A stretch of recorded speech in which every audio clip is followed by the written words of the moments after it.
3 minutes after 10 is the time. Everyone's a critic. Dave's already been in touch. I'm sure most listeners would love to hear much more about the calamitous festival of Brexit, James. Well, I'm not sure that it's my job to tell you about this. Obviously, if they'd spent £120 million on it and it turned out to be an epic flop, then you'd expect the Daily Mail to be livid, because they had their knickers in a right old twist the other day about £1 million, I think, being spent on diversity training, or something woke. I'll give you 1 second on this before we get stuck into the proper story that we're going to start with today. Good morning, by the way. I hope you're well.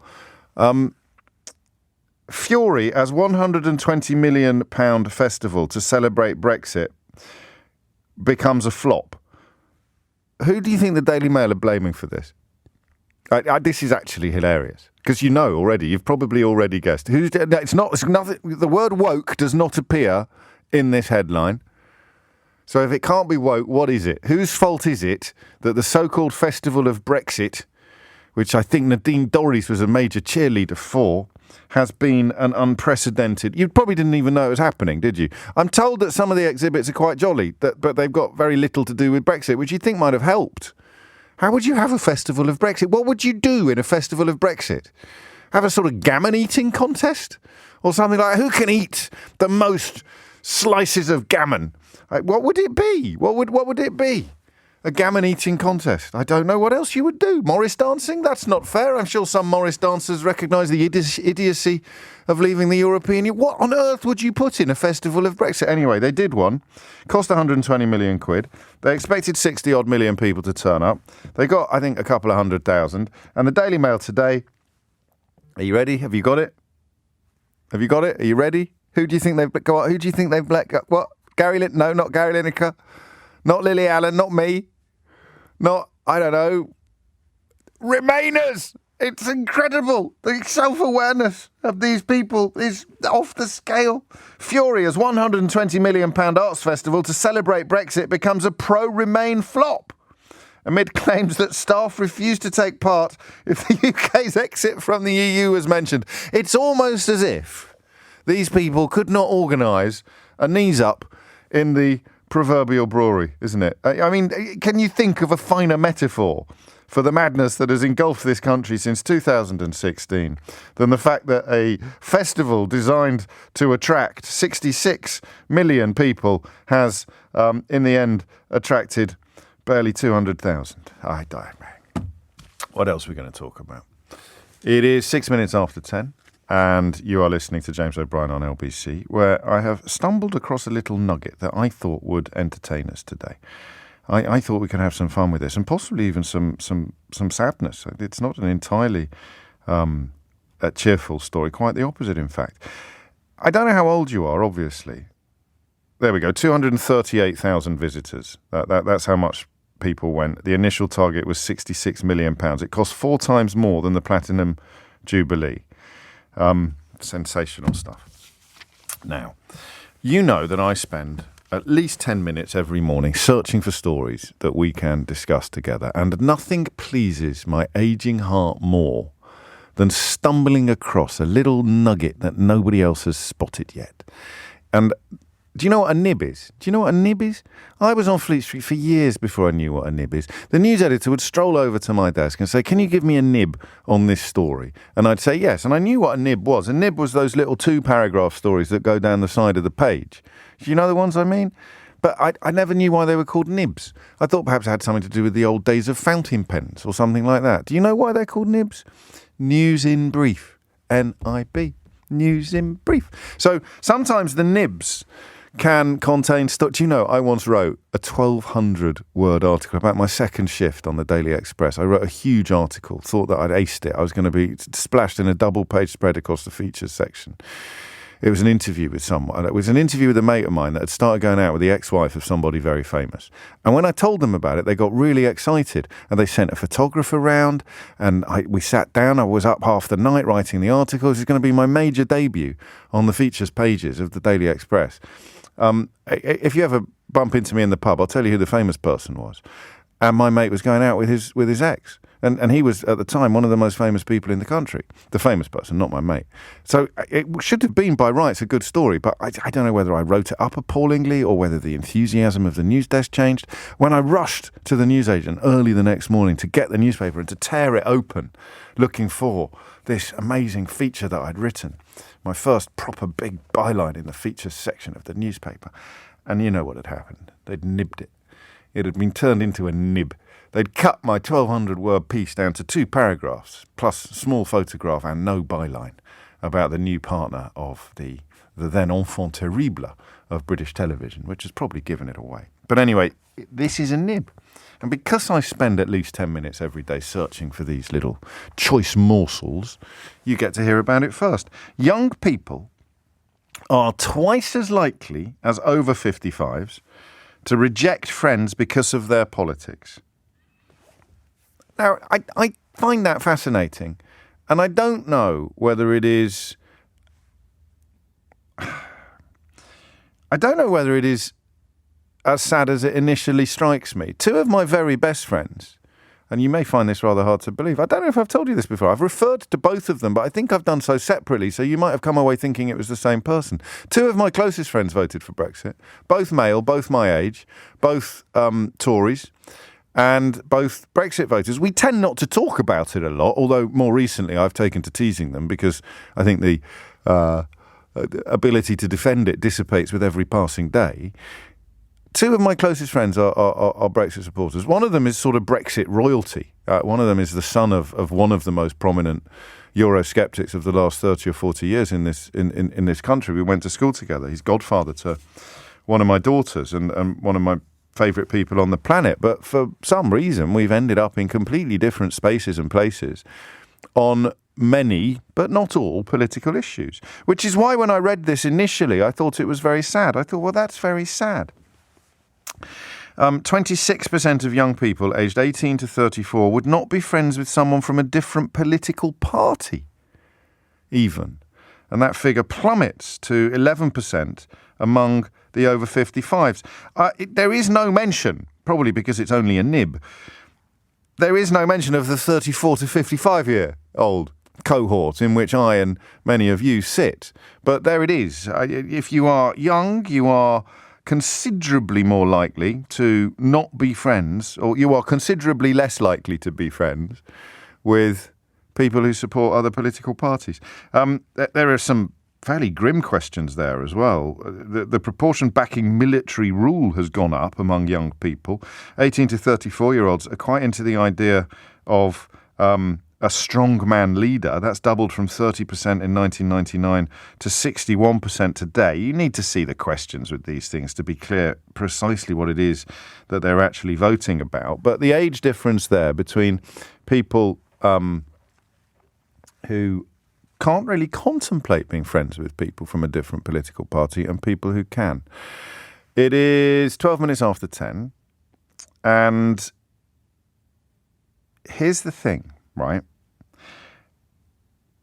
Despite having very good friends, particularly my older friends, or if you like, family friends, who I think of very, very fondly. One of my godfathers was a massive Brexiter. I mean, an actual Nigel Farage fan. Obviously, we never went near politics when I was lucky enough to spend a bit of time with him. But I loved him. I don't use that word lightly. I don't know how it works.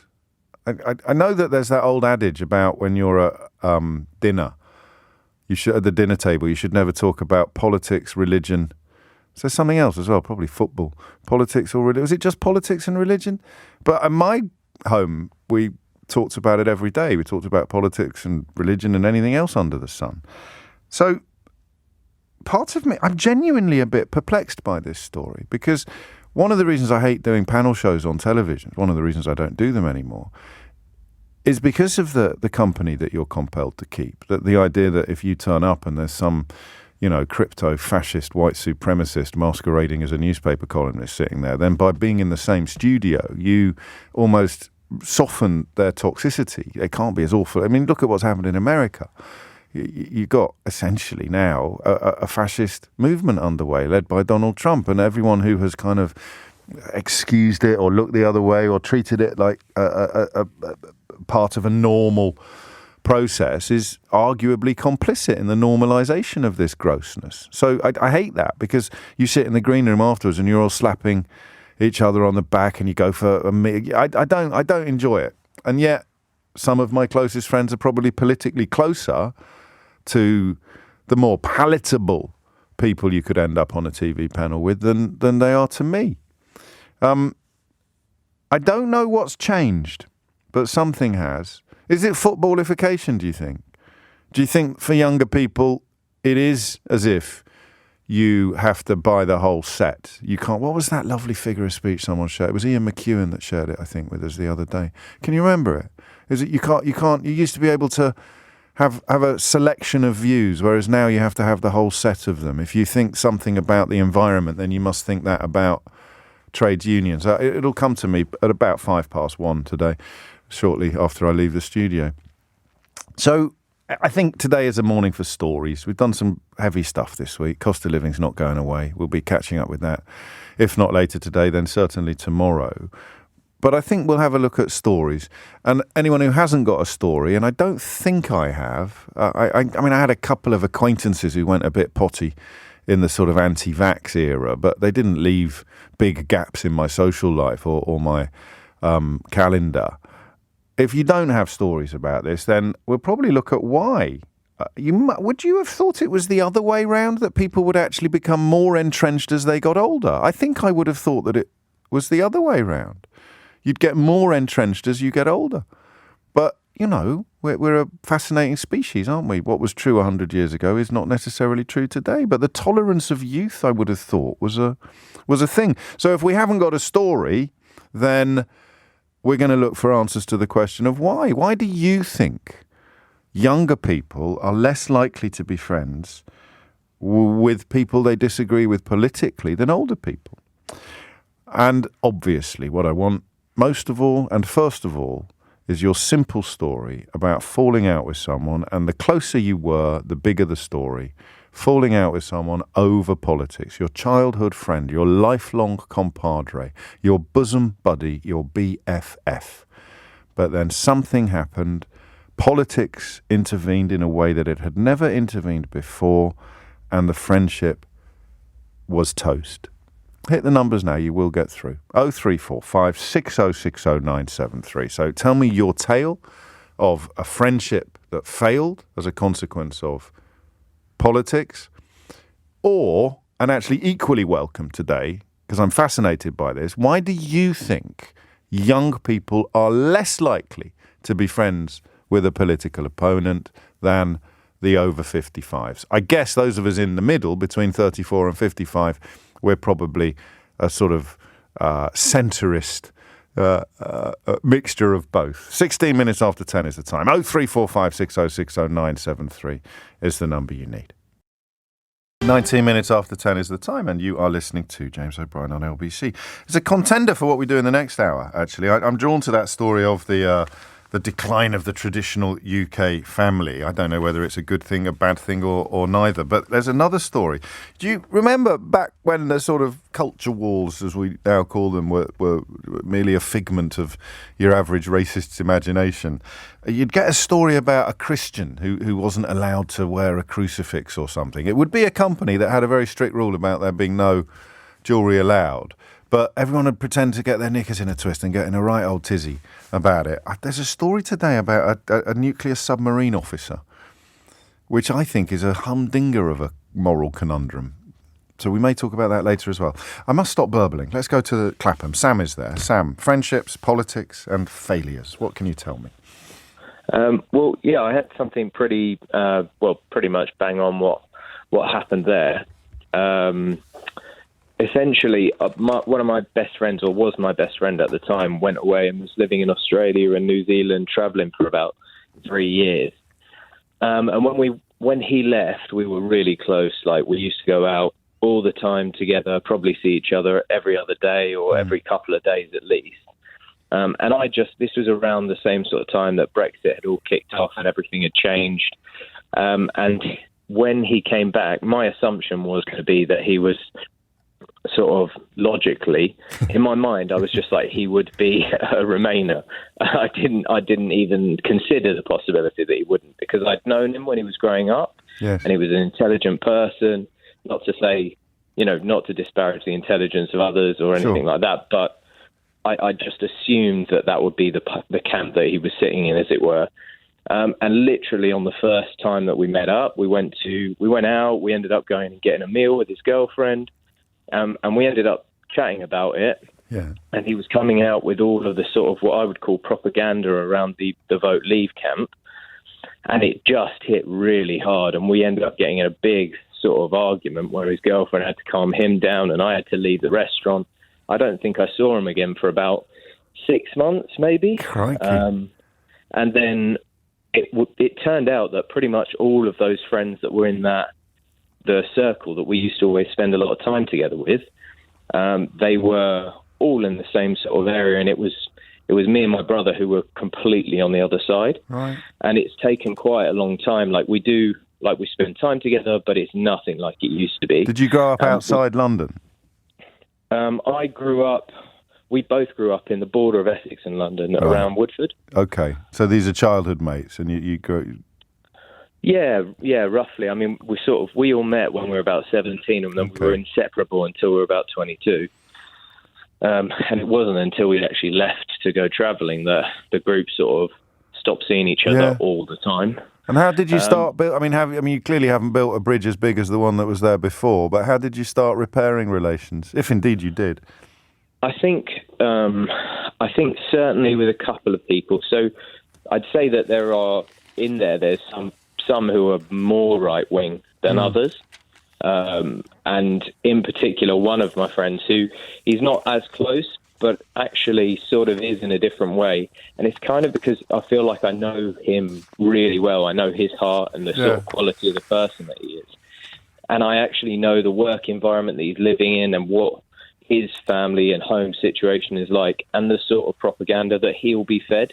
Yes. I kind of know even his day-to-day reactions don't reflect the way that he actually talks about the issues. So I know that I guess it's almost this knowledge that I know actually you might be saying one thing, but the way that you behave is quite different.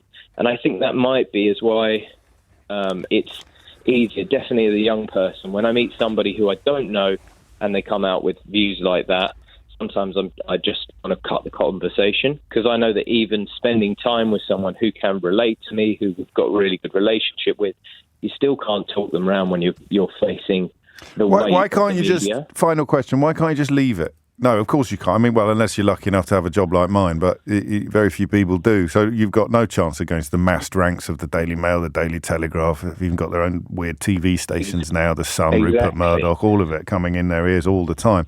But why can't you just leave the politics alone? Why can't you just carry on talking about the stuff you used to talk? Because I think now, for younger people, definitely politics is everything. Yeah. I feel that. I feel that it is affecting absolutely everything. We are up against it in every single sense. Our standard of living is declining. And if you're not politically involved and motivated, then you're part of the problem, because the problem is younger people don't go out and vote in the same level that older people do. I think it's not that older people are more accepting of other views. I think that they're just happy to not talk about it and get on.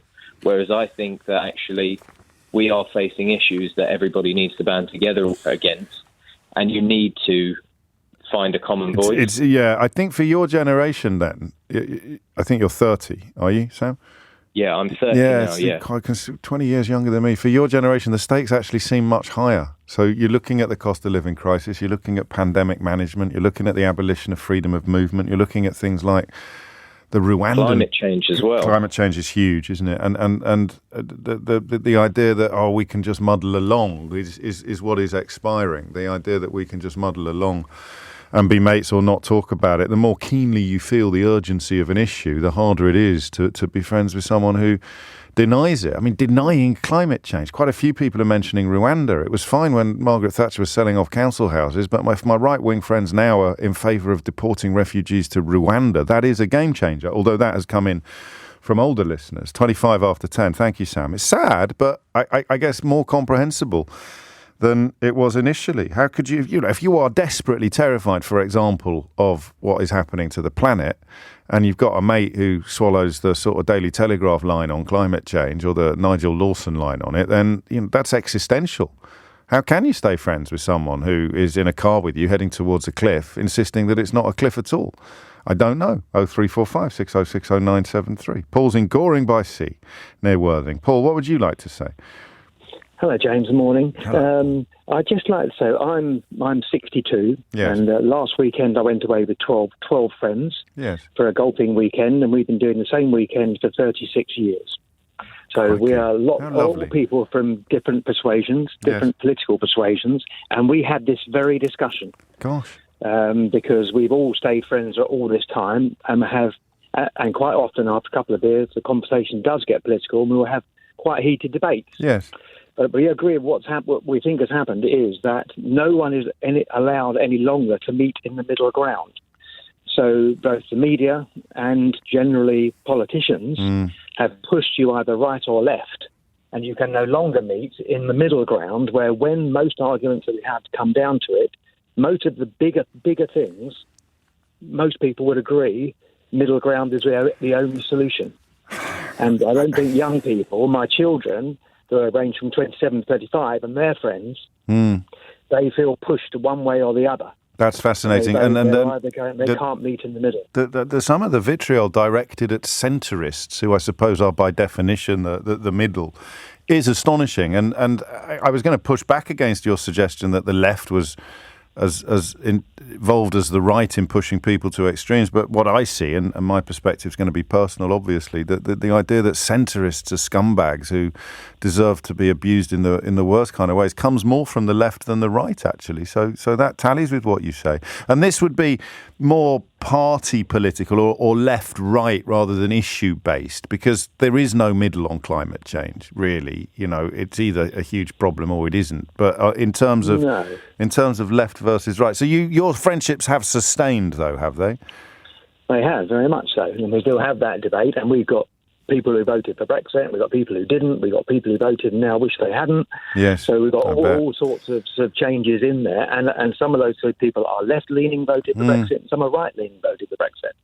But I think the general discussion around the table was that it's beginning to look like maybe there was undoubtedly some falsehoods with the whole Brexit debate.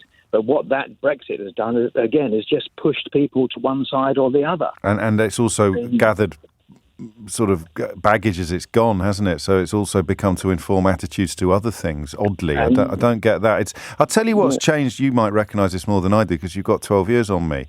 The idea of a portfolio of opinions, Paul. So you might agree with that party on this issue, that party on that issue, and the other party, and no parties on this issue. And you remember when Cameron and Gordon Brown kept saying, "I agree with Nick," when they were doing those debates with Nick Clegg.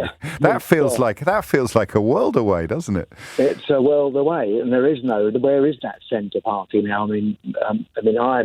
I would say I'm a centrist without doubt, but I would say I'm centre left. But I'm not allowed to be centre left now. No. My last, probably best prime minister in my lifetime, in my opinion, was Tony Blair by far. Sure. And you're going to get more. You're going to get more. And I feel that was centre. Yeah, I do too, for what it's worth. And you're going to get more abuse from the left for saying that than you are from the right. And of course, what the left will say was that's because he was a Conservative anyway. But that's just nonsense. You look at things like child poverty, or indeed anything else. There's something here. I worry about both sidesism slightly. Paul, thank you. I don't think that the voices that I encounter on Twitter screaming abuse at centrists from the left have anything like the power or the agency or the influence or the import that the voices on the right cheerleading for Rwandan deportations and God knows what other monstrosities have. But among younger people, they do. Among younger people whose news sources are often slightly odd online subscription outfits, you perhaps are going to get a much more hardened intolerance. Quite a few of you referencing tolerance and indeed referencing, what's that thing? It wasn't Chomsky, was it? Was it Karl Popper?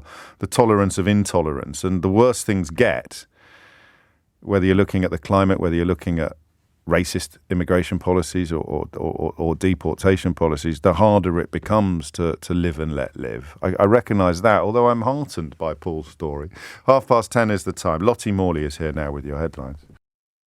10:33 is the time. You're listening to James O'Brien on LBC, where the news that young people are more likely to lose friends over politics as views polarise becomes less surprising the more you think about it. The world has become more polarised. Some fascinating texts, actually, as well as calls. I want to find here it is. I'm in the middle, James, and I can tell you as a black man, I do not have any right-wing friends, black, white or Asian. I don't want to know them. I find the right-wing in the UK and America horrible, nasty individuals now. They are racist, xenophobic, bigoted, unreasonable and selfish. And that didn't used to be true, did it? You know, I wonder what right-wing people who aren't xenophobic, bigoted, unreasonable and selfish do. Well, you're politically homeless now, arguably, in this country. This is good. It's extreme right-wing views on immigration and the environment, James. It's the vile vitriol towards foreign people and ignoring that we're killing the planet. How can you be friends with people that wish ill on others? Though I do have some soft right-wing mates. This is a really recurring thing. Being friends with someone across the aisle used to be normal because the people across the aisle didn't used to be so blatantly destructive. Your nice Tory friend is today no different from that nice Uncle Bob. He's a lovely bloke, but he's a bit handsy. I understand the point that you're making. Angie says, I'm sure that if you find the survey of the story, you'll also see a split between men and women, with women less likely to be friends with someone on the opposite end of the political spectrum. We've reached a point where politics is becoming life-threateningly important. A reference, I think, obliquely to abortion issues in America. Crikey, the texts are brilliant, but we need to get back to the phone. Susanna is in Lausanne in Switzerland. Susanna, what would you like to say? Oh, hello. Good morning, James. It's an honor to speak with you. Don't be silly. No, it's not. It is. And I'm a little nervous, so be gentle. Of course I will. So as you can probably tell from my accent, I am an American. And there's one reason why I now live in Europe is kind of because of this story.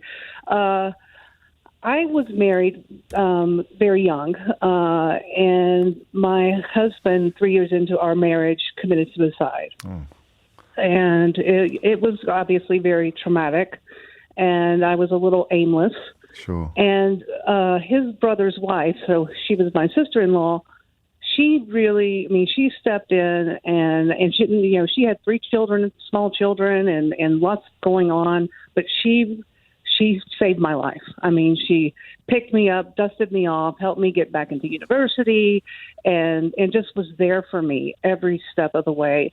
And over that time, we forged a bond that, I thought was unbreakable. It was just kind of unconditional love. She was my family.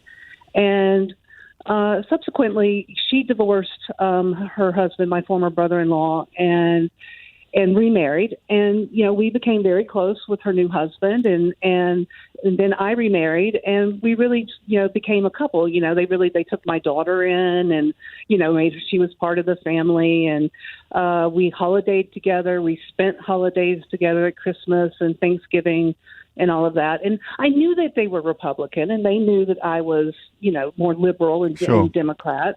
And, and we would have some, kind of lighthearted debates at the time. Yes. And then I just kind of started noticing, and this was probably about, 2014, 2015. I realized that their hatred of President Obama was pretty severe, right. like to the point where you're like, okay, this is starting to get racial, and that really was disappointing to me. The passport was quite a big pivot, I think, looking back. When Trump and others made a big deal about him not actually being a proper American, that was a dog whistle, wasn't it? That was people knew exactly what they were really saying. Absolutely. And then, it also with, like with Trayvon Martin and George Floyd, well, this was pre-George Floyd, but anytime that there was some type of police brutality incident or shooting an unarmed man, they would always take the side of the police officer. Right. That failure to comply argument, which I think is nonsense. Sure. So we would have these kind of debates, but they never got uncivil. And but in the last civil conversation I had with them, we were actually on holiday at the beach, and I was having coffee with her husband, and this was during the 2016 election, Right. and we were talking about, Trump was, sealing the nomination. And he gave me this big, song and dance about how he thought Trump was, repulsive and didn't, but it was a typical, he could never, ever vote for Hillary Clinton. Right. Yeah, so he was going to hold his nose and vote for whoever the Republicans nominated, and he hoped it wasn't Trump, but if it was, well, not as bad as Hillary. Gosh. So... so many people did that. I mean, so many people that were smarter than that did that. And then the election happens, Trump wins, and all of a sudden, I mean, it's like they were in the closet. They came out, I mean, all of their Facebook and everything just changed it, like they were being saved by the Messiah. Wow. They weren't just. So once he got over the line, the masks were torn off. I mean, masks possibly isn't even fair. It was almost as if there was a blooming of stuff that had been in the darkness. Yes, and it's just like, okay, now we can come out and reveal the stuff we've never been allowed to say before, with stuff we didn't even know we were self-censoring, but here it is. Yeah. Oh, how awful. And so, and some of the vitriol that he spewed in the days after the election, I mean, I asked, I said, I really would like to have a conversation with you, because it's kind of what I do for a living, is we're supposed to talk everything out and really find out, if we still have common ground and why you feel the way you do. Because, just my husband, he's half Pakistani, and he was raised a Muslim, but he's completely non-religious now. And he's never, it's just never been a thing for him. And then all of a sudden he's telling me, your husband hasn't done enough to renounce terrorism. Whoa. Yeah. And of course, the man he voted for was going to ban all Muslims from America at one point, regardless of whether they were religious or not. And that was really... We had a really ugly conversation when that happened. I mean, you can't. I mean, this is such a fascinating call, Susanna, because there is no earthly way you can stay friends with people who are supportive of policies that would attack you or your loved ones, can you? Well, no, and that's the thing, because they'd known him for 20 years, and they loved him, and he loved them, and there it is. We were family. Yeah. And all of a sudden, I never heard him, renounce 9/11, and it's like, was he supposed to? I mean, no. Well, I mean, it's like my more stubborn callers as well, insisting but back in the day that Muslims aren't doing enough to condemn terrorism. This idea that invokes complicity, doesn't it? That means that you're guilty until you're proven innocent. And that was the end of relations, was it, essentially, or? Essentially, there's been some back and forth. Christmas cards. Well, not even that. I mean, because it was, back to the core relationship between me and my former sister-in-law, that bond that we had, we still can't seem to break it completely. Okay. Yeah, but because they came to Europe earlier this summer, and they were in Venice, and she wanted me to go and meet them there. And I thought about it. I really did. I almost bought the train ticket and went, but I can't. I cannot. You've got to look your husband in the eye when you come home that night, haven't you? Yeah, that's the point. Susanna, thank you. I mean, that is detailed and incredibly helpful, because it reminds us that politics is not just the stuff you read and the stuff you talk about. It's actually the nuts and bolts of life, of love, of family, and that seems to be the emerging theme on most of the testimony that we're getting today, is that, I could be friends. We could stay friends with people I disagreed with up to a point. What is the point? The point is the stuff that they're in favour of that I consider to be absolutely epically awful. We'll get some more of that shortly. But first, I just want to introduce you to somebody that I was talking about yesterday. And I wouldn't tell you who it was because we'd been communicating privately about electricity bills in one of the country's finest eateries. But I hadn't checked with him that it was okay to publicly reveal who it was that had been told that his energy bill was likely to go up by about 700% at the end of the year when his current deal expires. And if people like that are wondering about how the hell they're going to get through the coming crisis, then imagine what it's like for smaller businesses and even, shall we dare we say, less successful eateries. I speak of the well-known chef and television presenter Tom Kerridge, who joins me on the line now. So I can out you now, Tom. I can actually say it was you that was warning me about what's on the horizon.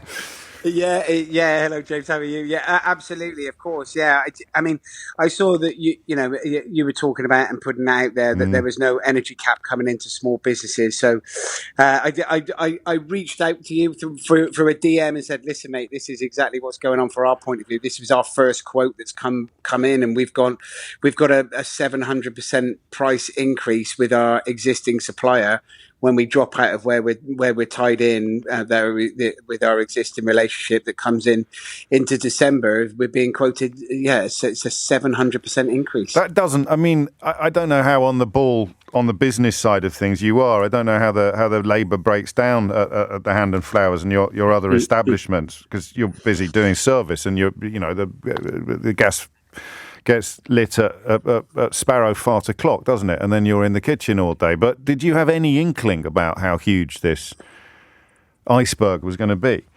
Well, yeah, we've been looking towards it. We knew it was going to come in big. We didn't expect it to be a 700% increase. I mean, we were looking. If you're looking at the price caps that were coming in for domestic use, we were thinking for businesses it may well sit around the same. It will be a huge increase. We are expecting the prices to rise. No one's naive to that fact, but the fact that it's coming at that amount is massive. And don't get me wrong, we are pretty much an all electric business. The stoves are electric, all the ovens are electric, the fridges are electric, and it is almost a 24-hour operation. It does use a lot of electricity. So our prices are very high. And just as is, we're using a lot, but we didn't anticipate it to be coming in at that much. And what does it mean? I mean, I don't like the apocalyptic conversations, but you'll be aware of people who are already pulling down the shutters. Publicans in particular are being hit very hard. Every day my Twitter is beeping with a place in Cornwall's gone, a place in Scotland's gone. How I mean, that kind of increase, and hopefully you'll find a tariff that's less than 700% higher than your current one, but the chunk that's going to take out of your profits is almost unbelievable. Oh, it's massive. It's absolutely huge. It's a ginormous increase from our point of view. It's trying to find. I mean, that's probably the best part of £350,000 a year of on top of what you were paying before.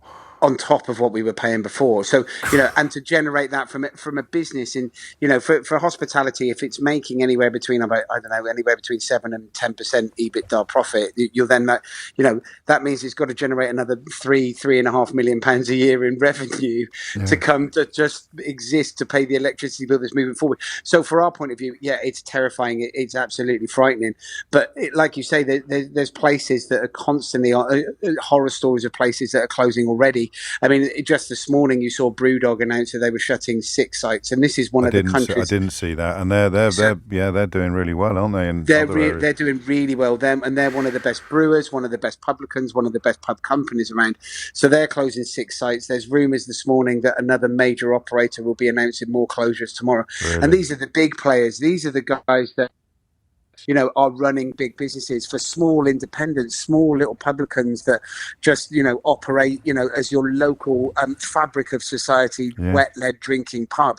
If their energy prices are going up 3, 4, 5, 600%, that really is the difference between opening and closing. And, there will be no point in them opening. It will just become inoperable. The nighttime advisor in Manchester said to us earlier this week, Andy Burnham's advisor on this sector, said Sasha Lord. Sasha, that's right. He used the phrase 7 out of 10 could go over winter. 7 out of 10 pubs could go over winter.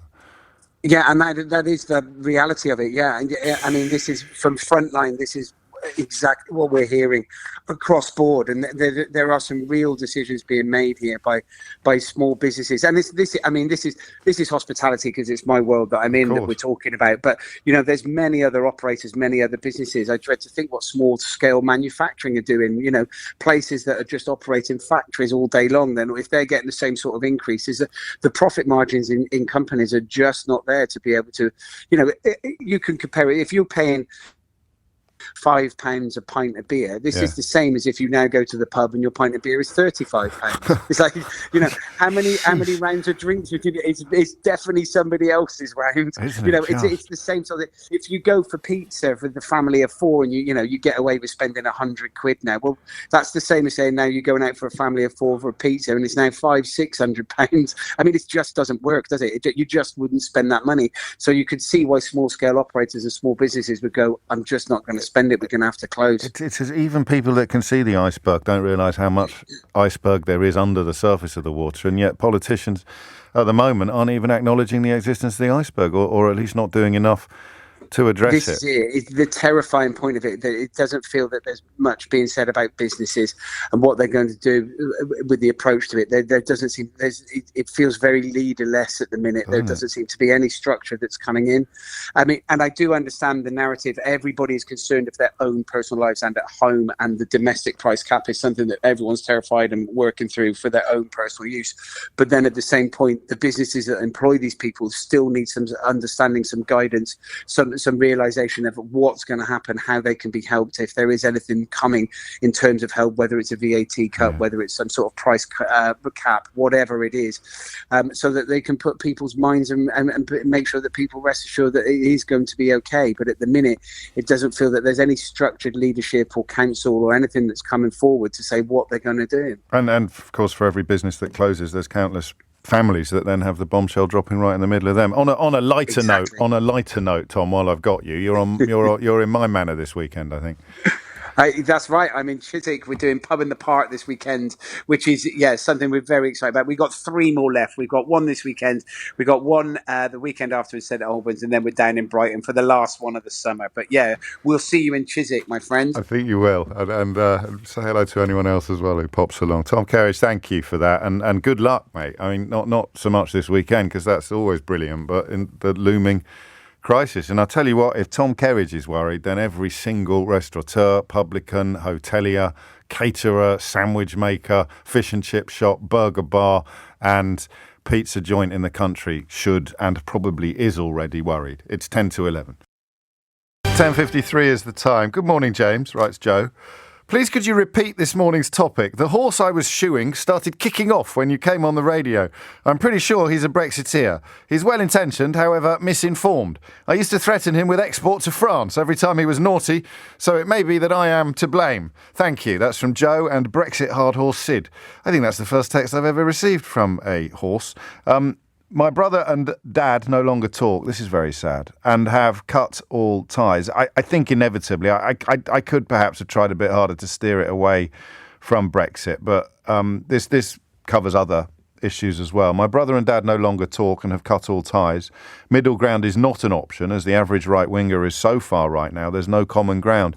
My dad's a die-hard Conservative, accepts no faults at all in the last 12 years of government. That's incredible, isn't it? How can you accept no faults in the last 12 years of government while the two candidates competing to be the next Prime Minister are essentially saying we're going to fix all those faults that have... Anyway, he's been brainwashed for decades by right-wing media, never accepts any evidence or proof that disproves him. He thinks it's all just having an opinion, whereas my brother and I see him as not accepting objective reality and ignoring fact. It's akin to cult behaviour. Thomas writes, as the right has shifted further right, it's harder to find common ground, as the common ground is forced further right. When the views are existential for some people, whether it's immigration, transgender, poverty, then it is just difficult to reconcile.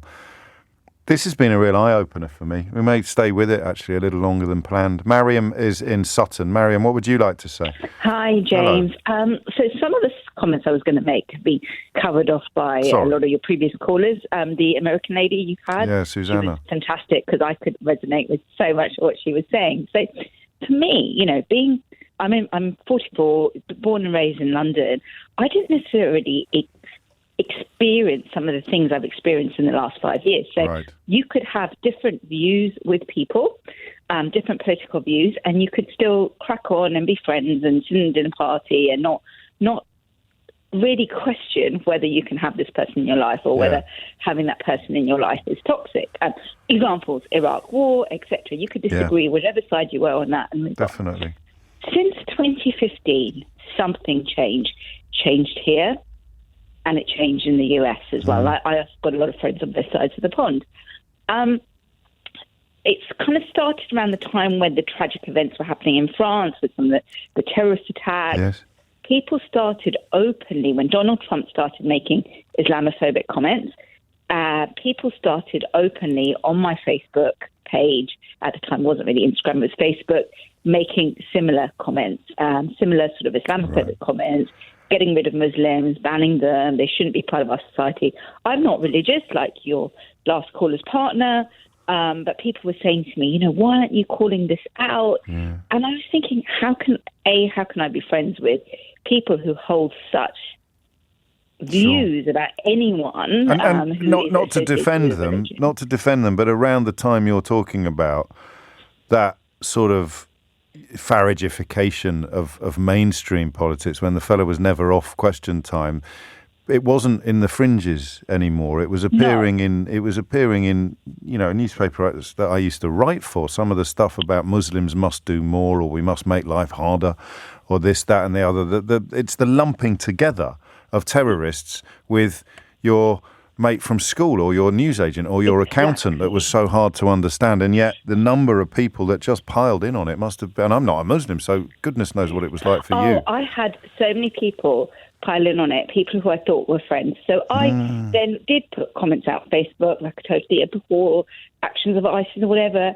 And then I had my brother said to me, this isn't us. Why are we you don't see all Irish people going, we abhor the IRA, because you have terrorist fringes. That's not us. And the fact that I felt the need to do that. But it then got worse. As we were getting towards the Brexit vote, there were that poster that was shared about sort of immigrants knocking on our door.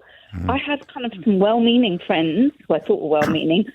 One of them who I grew up with all my life, post that on Facebook, talking about Turks coming in, or the Breaking Point poster. Was it the Breaking Point poster? And I thought, I'm going to engage because maybe she's misinformed. And I said, A, this poster wasn't even on the borders of Europe, and B, people are fleeing war and they need refuge, and as a country we have helped people fleeing war for generations.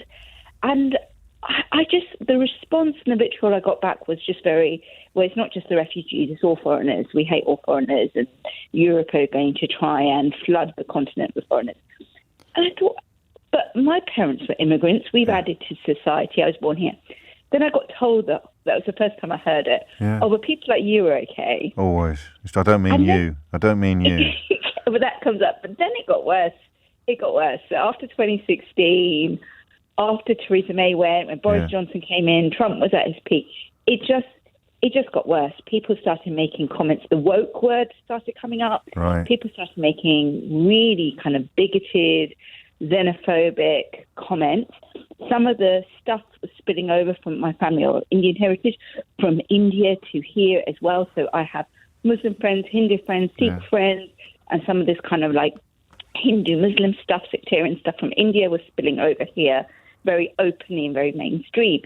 And it was, I've just distanced myself from a few people. It's been like a slow fade. Yes. Where we love a slow fade. I won't invite them to it. Yeah. But I'll still, send the, Well, you don't want to make an announcement that you are now cutting someone out of your life. I don't want to make that announcement. So I've had that slow fade. And the most recent slow fade was a old colleague of mine who used to text me every day with, this is what James O'Brien said today, or this is what so-and-so said today on the news.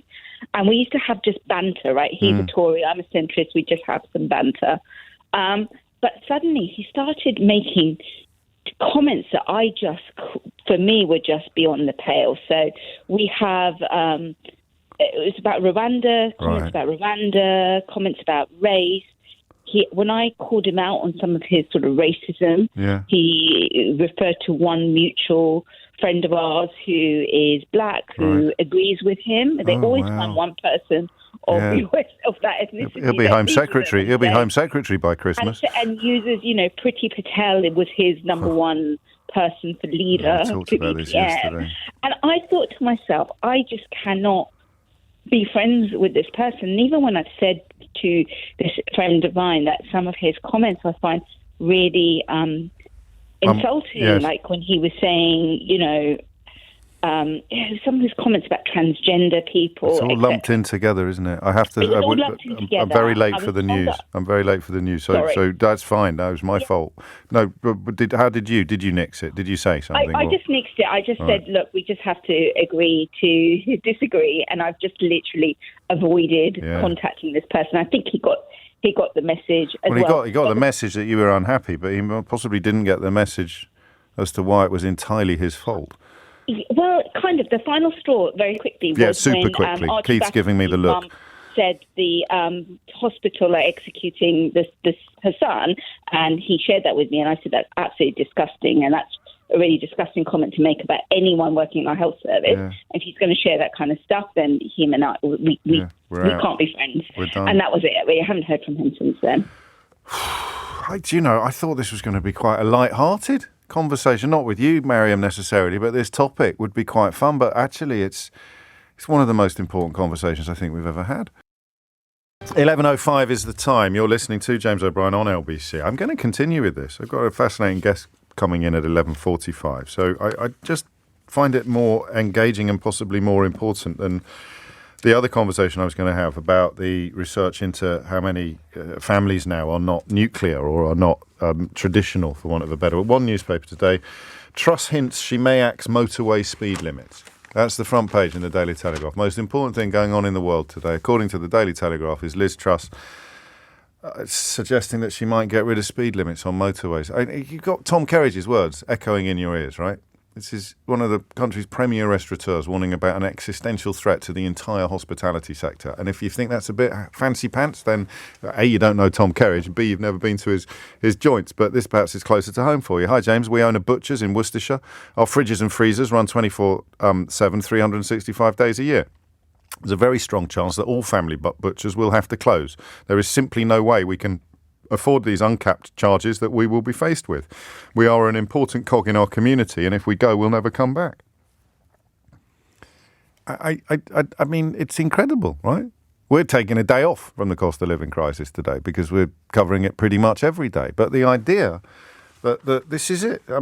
Truss vows no new taxes. Decline of traditional UK family revealed. Truss hints she may axe motorway speed limits. Stop ducking the need for stable families. That's probably another think tank writing the front pages of newspapers. Sun goes big on the Ryan Giggs story. The Daily Star has an absolutely filthy but very funny front page. Only the Daily Mirror is looking at it. Soaring inflation and energy bills will plunge 3 million more people into poverty. And the Daily Express goes big on the Queen working from home. She'll be anointing the next Prime Minister at Balmoral rather than at the office. Balmoral, I think, is her private home. She owns Balmoral, doesn't she? Whereas Buckingham Palace, I think, belongs to the nation. But either way, I'm sure Jacob Rees-Mogg's going to be absolutely livid about the fact that the Queen is working from home. And Alan Sugar. They're going to have kittens, aren't they, about the fact that the Queen is now planning on working from home. So we return to this. I interviewed someone this week. You're not going to be able to hear it for a while because her book is, we're going to coincide the podcast with the publication of her book. I interviewed someone called Maria Ressa, and she is a Nobel Peace Prize winning journalist. I think the first Nobel Peace Prize winner to be a journalist since 1935, which gives you an indication of how important her work is.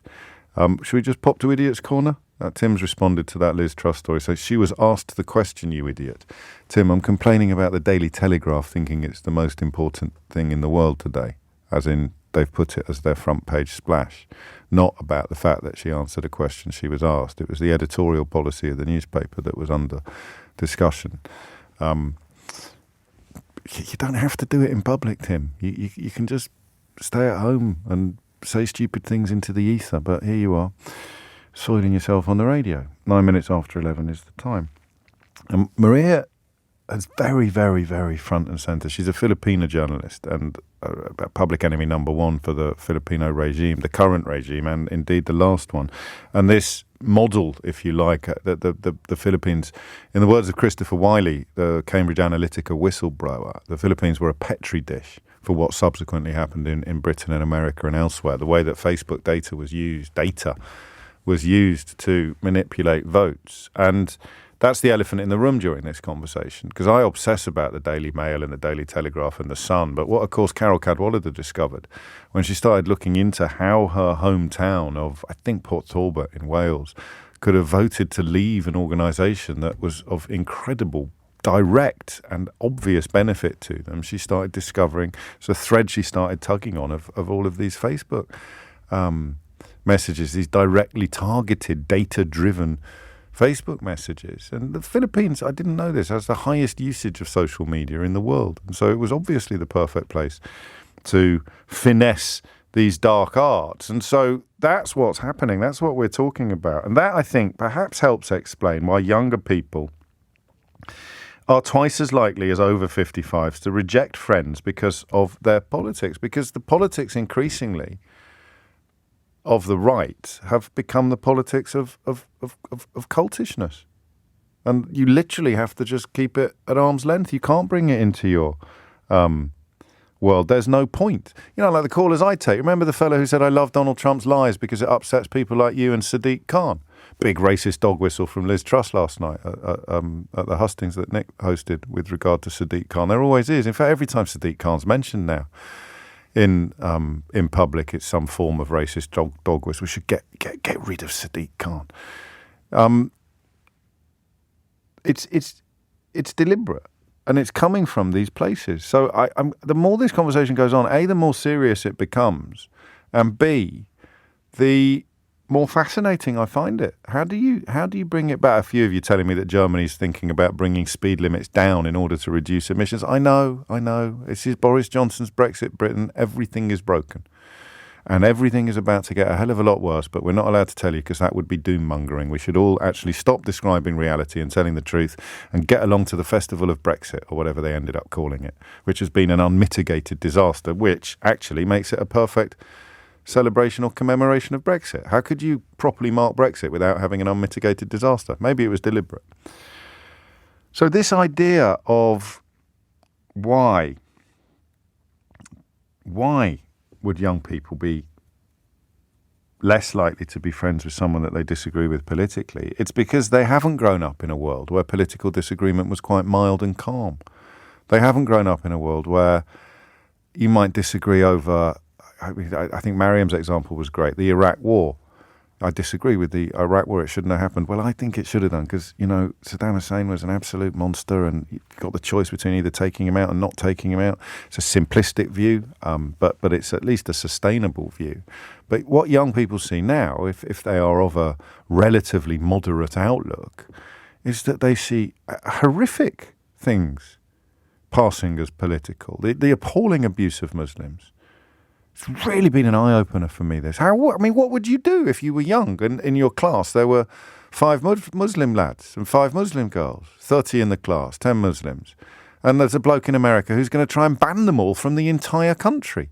How do you stay friends with someone who says, yeah, I like that. I don't think we should let Imran and marry him into our country? They're literally sitting next to you in maths. Yeah, but we shouldn't be allowing them into our country. How do you stay friends with someone? We didn't have that when I was a kid. We had the National Front, and everyone knew exactly what they were. And everyone knew they were everyone decent knew they were despicable. But it's seeped into the mainstream, hasn't it? Thanks to the fellow with the same initials, in large part. It's seeped into the mainstream.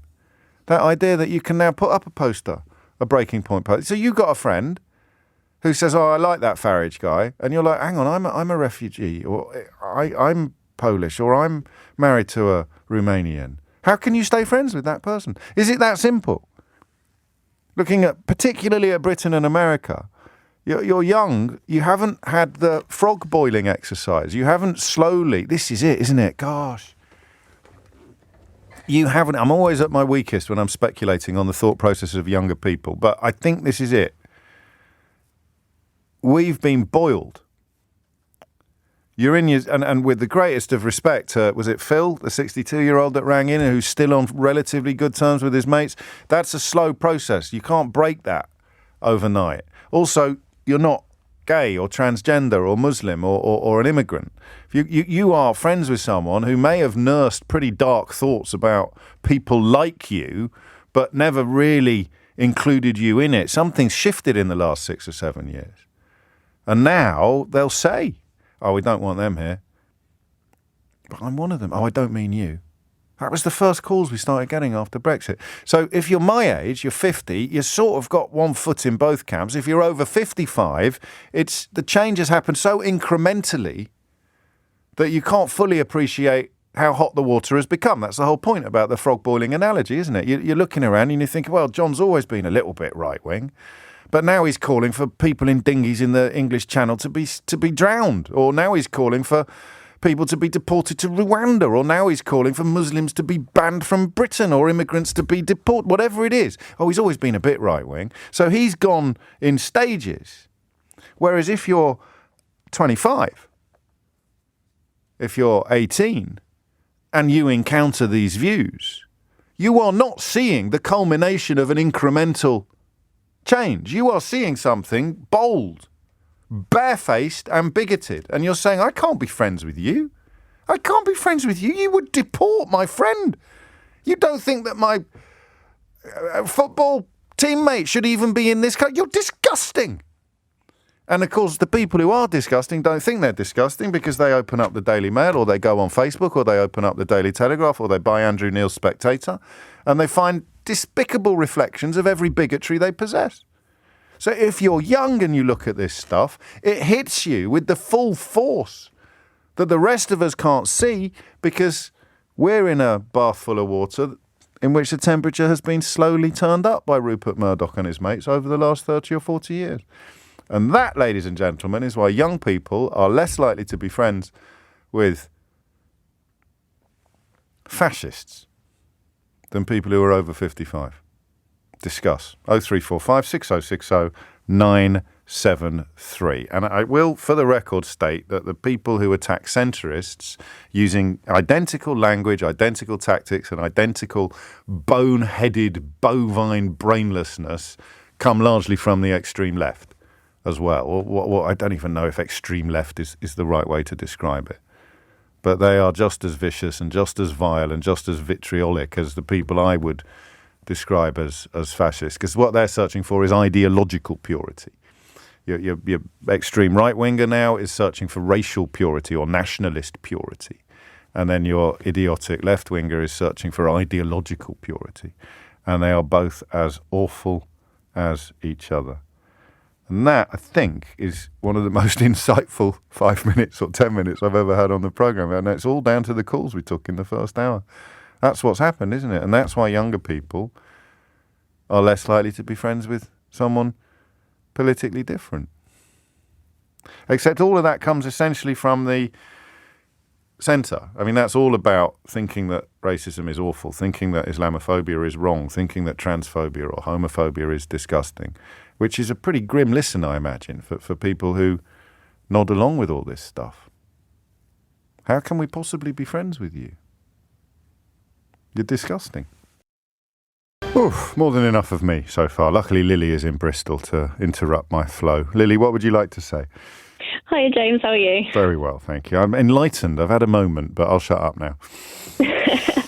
I think the reason why young people are slightly less tolerant of people with other political opinions are because there is this growing concern within people my age. I'm 25. There's growing discontent that it's almost like, hang on, we've got more skin in the game. For things like climate change, especially, I would like to think that I have the better part of, maybe 60 years left on this planet, and it's my future I'm concerned about. So some of the effects... I just want to clarify, you said 60 years as in the length of your life. You didn't say 6 years as in the world is about to end. I think there was a slight glitch on the line there, and I don't want my inbox to explode. No, God knows how long we've got left as a planet, although, I mean, there are some pretty grim... But yeah, you've got 60 years left on this planet, and you're going to fight to save it. Yes, yeah, definitely. And some of the effects of some of the policies that are being brought in at the moment may not be felt for another 10, 15 years. When I will be, in my 30s or 40s, I may potentially have children. And there's almost a sense of, why would I want to bring a child up in a world where there's more and more extreme weather or more food shortages? And so there is more of a growing resentment from people my age who hold similar political opinions to myself, that sort of think, well, hang on, are you thinking about future generations, or are you just thinking about yourself? And that would compromise the ability to find common ground or fellow feeling or friendship, because it's as if they are actually part of. So I don't know how often we feel complicit in or intrinsic to political movements or issues. We feel too small often, but your generation doesn't. Your generation genuinely thinks it can make a difference, and that it has to make a difference. So someone turning around and saying, whatever, or no, don't be silly, it's just weather, or we've always had hot weather, then you take it personally. Yeah, because it's almost like, well, we've had the summer that we've had, which has been sweltering already. But how much worse is it going to get in 10, 15, 20 years' time? Because it almost seems that there's record-breaking and once-in-a-lifetime summers every summer for the past 4 years or something. And so I think I don't want to generalize too much, but I think a lot of us are more conscious about being more empathetic to people that are older or are younger or are different to us. And I think we're more conscious of protecting our own mental health as well as that of others. So I myself are LGBT. I've got friends who are LGBT. I know so many people who identify as LGBT. And so it's an issue of, why would I be friends with someone who supports a conservative ideology when the Conservatives have, they've said, we're going to ban conversion therapy. But not for trans people.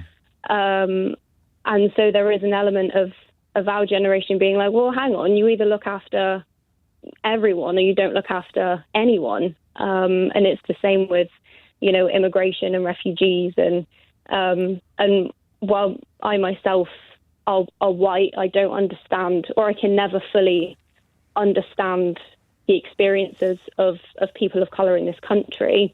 I do my best to empathise. I do my best to do what I can. But it feels like with Conservative, like MPs or people in the community that identify as Conservative, I don't know if there's that same level of empathy towards everyone and not just themselves or who they identify with. I hope that makes sense. No, it makes perfect sense. I think what you're talking about is Karl Popper's paradox of tolerance, the point where a movement that preaches intolerance and persecution must be outside of the law. So I think the conclusion is, as paradoxical as it seems, defending tolerance requires us not to tolerate the intolerant. So you now get accused of intolerance by people who love the idea of deporting refugees to Rwanda or demonizing and dehumanizing, in some cases, trans women in particular, or whatever the issue may be. And at some point, and your generation is doing this, stand up and say, yes, you're right, I am intolerant of intolerance. I am intolerant of any movement that preaches persecution and intolerance. I'm not come one, come all. I'm not live and let live. I can't stay friends with you if you think that, because it's just gross. Yeah. And I think that's kind of come about because a lot of people my age of my generation, and especially those who are younger than me, maybe sort of like 18, 19, we've grown up alongside this Tory government. We've grown and up Trump in America. alongside. You've seen Trump in America in your formative years. You've seen where that road can lead. Yeah, for sure. And so we've had this Conservative government within those years where we've become more politically tuned in. So for me personally, the first time I kind of remember being aware of politics and who does what is probably towards the end of of Gordon Brown in government. Yeah. And then from that moment on, it's been Conservative leadership. Of course And it we've seen politics go further and further and further on the spectrum. So more and more and more right, more polarized. And so I think that contributes to those statistics, which suggest that people my age are more likely to abandon. I get it. Or I mean, it's friendship. no, of course you are. Largely because, and I'm sorry to oversimplify everything you've said, but it is the fact that you take it personally. It is you. So even as a white person, racism offends you on a personal level. I think for my generation, we were still capable of seeing it in more academic terms, or seeing it as being so sufficiently on the fringes that our allyship was, I mean, present, but just a given. It wasn't, you didn't have to actually, but when the further it moves into the mainstream, the more personal it becomes for everybody, the more powerful. Crikey. Thank you, Lily. I mean, I am in one of those, doesn't happen very often, but when it does, it's my favourite time in the studio. I'm just reeling from, what, revelation, is that the word? Comprehension? Penny drop moments. And you're right, it would have been silly to have a sound effect when we're talking and dealing with such profound mind changes. That's what it is, isn't it? Mimi's in Southampton. Mimi, what would you like to say? Hi. So I'm someone that I would vote for Conservative. I would vote for Labour. I'm definitely a Syrian. And I would say to I'm just going to try and sort your phone line out, Mimi. I don't know quite what's happened on the little pause between you talking to the producer and talking to me, but I couldn't make out much of that. Coming up a little later in the programme, I'll give you a quick heads up while we try and sort out Mimi's phone line. Richard Kerbadge will join us, the chap who's written this book about Five Eyes intelligence, the revelation in yesterday's news about the fact that Shamima Begum was essentially trafficked across Turkey and much of Europe by a known agent of the Canadian Secret Services, and the Canadians kept it secret. There's a lot more in the book than that, but we'll be catching up with him shortly. 11:28 is the time. Ray's in Loughton. Ray, what would you like to say? Hiya, first time caller, but I've been listening for a while. But, Can I ask, is that Ray, R-A-E? Yes, it is IE. That is my mother-in-law's name, and you're only the second Ray that I have ever met. It's a nickname. Oh, I don't know. You've spoilt it now, Ray. I'm sorry. That's I okay. have a name that people pronounce incorrectly a lot, so I've just gone for the simple. Okay, fair enough. Carry on. But I'm 25, nearly 26, and I really agree with what you were saying, especially with I caught the end of what Lily was saying about polarisation and growing up with the Tories. So I would have been, I think, 13 or 14 when the Tories came in 2010, and I think from then really noticed the polarisation, even in terms of my own friend group. I think we all were, as we got a bit older, maybe not then, but around 16, 17, you could see how we were all quite upset with some of the Tory policies. But I think in particular the last few years have really pushed a lot of us completely disillusioned with them. I'm more than happy to talk to people who have a different opinion or vote differently, and I have no problem with that. I think that's still really important to have the debate. But it's people who are so adamant in not listening and really just not understanding what's gone wrong. Yeah. So I'd say my family itself, my parents, they've maybe become more liberal, and maybe that's because of me and my sister.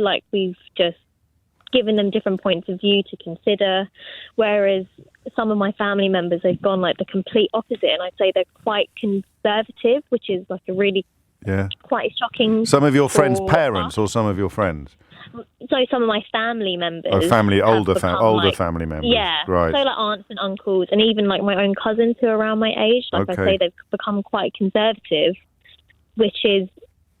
We need new words. We need new words, don't we? Because there's nothing wrong with being conservative. That's not what we're talking about. I think they've become more right-wing to a point where one of my family members will say, "Oh, I'm not even going to bother listening to or reading this left-wing socialist newspaper because there's nothing new. I know what they're saying. It's all woke nonsense," or he'll say something like that, and I'm like, "But that's not true, and you're not willing to listen to anything other that challenges we've allowed everyone to construct their own universe of beliefs, haven't we? Particularly with Brexit and Trump, and anything that actually threatens to bring reality into the party is something that they will resist furiously.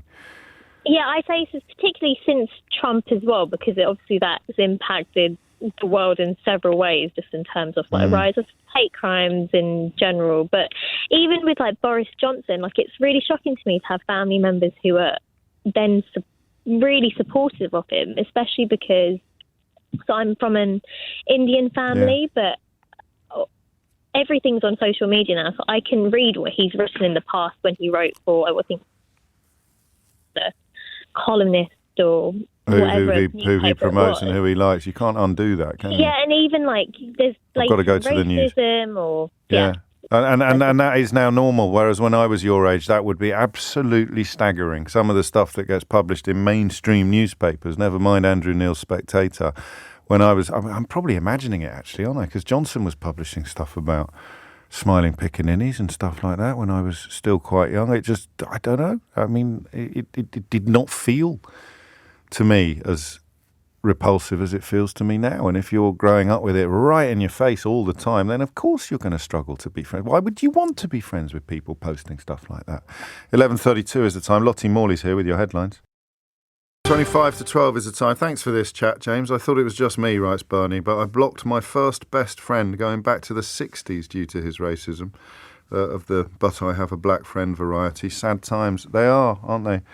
And this is quite commonplace now. I've watched my older brother descend from really left to quite alt-right after he hit his 40s, writes Colin. I'm not sure what it is, the company he keeps or his news feed. Probably the news feed. When this podcast I've done with Maria Racer and when her new book, How to Stand Up to a Dictator, I think, it's published, you'll see an awful lot. How much of this comes back to data management. And I think Meta, didn't they settle yesterday to avoid giving testimony? There's a good piece in The Observer at the weekend about that, but it doesn't get picked up because the political choices, the referendum and election results that were delivered by data manipulation were the referendum and election results that the media owners wanted.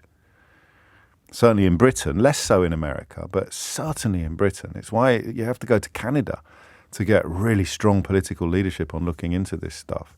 And it's why journalists like Carol Cadwallader in this country are under almost constant attack from the agents of precisely the media that wanted the results that the data manipulation was able to deliver. If you're in Wales and you're learning today that Boris Johnson lied to you or deliberately misled you about funding all of the money that poured into the poorest parts of Wales from the European Union, you were told there won't be any less money, there won't be any less money. And Alan Cairns, former Conservative minister, has admitted in a new book that they deliberately misled the Welsh people about who'd be in charge of the money. It's all going back to Westminster now, whereas previously it would have been deployed where the Welsh thought it was most useful. Anyway, I should go on. He's always looking for victimhood as a self-proclaimed white middle-class heterosexual man.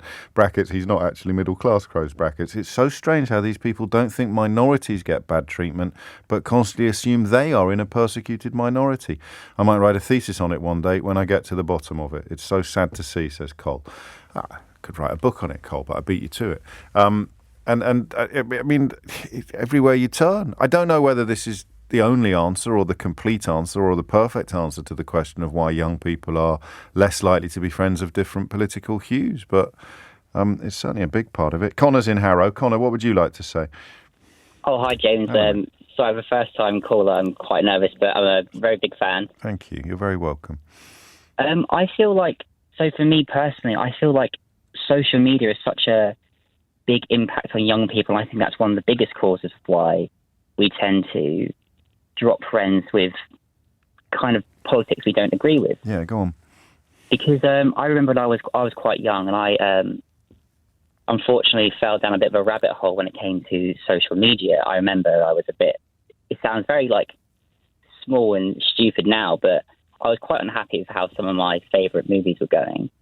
And what had happened was I'd started watching some YouTube channels that agreed with me, and the more and more they went on, I started to realise, wait, this video is having a go at minorities being put on screen and calling it woke. And I was like, what's wrong with this? I was like, what's going on here? And what I started to realize is I feel like young people are at risk on social media because there are so many influencers or YouTubers that they kind of give you this kind of agree with you a bit, and then as you get onto that content, the more and more you go on, the more you realize actually there's like a different like message here that you weren't first picking up.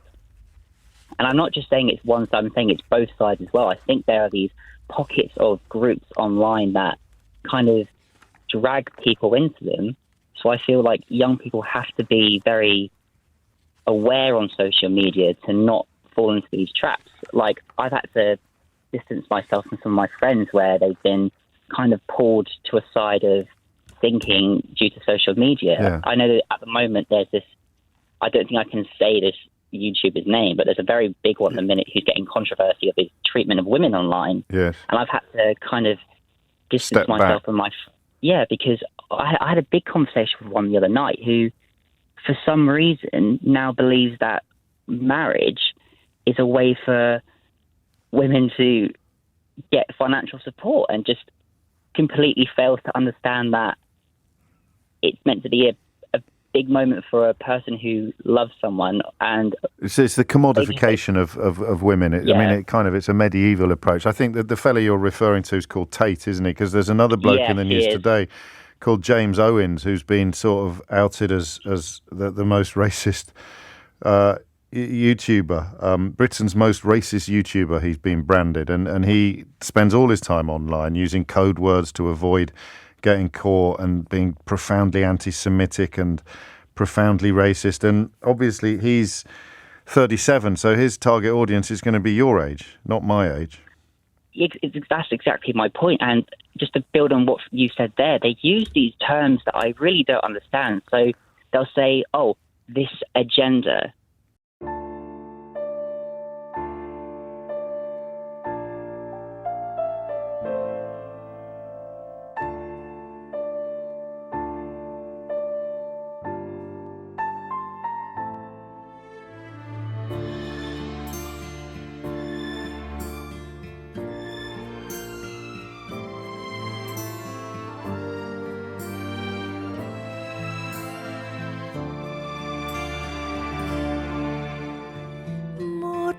Chiều cuối thu đông lại